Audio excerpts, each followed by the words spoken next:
Evo ovako izgleda tastatura za telefon kada koristimo aplikaciju Gboard. Odnosno, ta aplikacija se još zove i Google Gboard. Sad pokazujemo kako možete da je povećate. Potrebno je da odemo na podešavanje. Glavno podešavanje. Evo su glavna podešavanja u telefonu.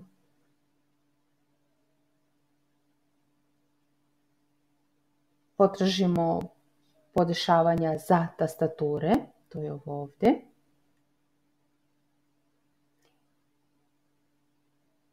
Sada vidimo da je podrazumevana tastatura Gboard, a mi treba da uđemo u podešavanja Gboarda. Dakle, otvorimo spisak svih instaliranih tastatura. Vidimo da ovdje imamo više tastature koje su instalirane. Nas zanima Gboard.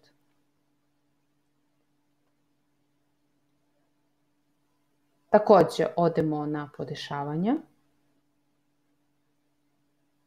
i potražimo tamo gdje piše visina tastature.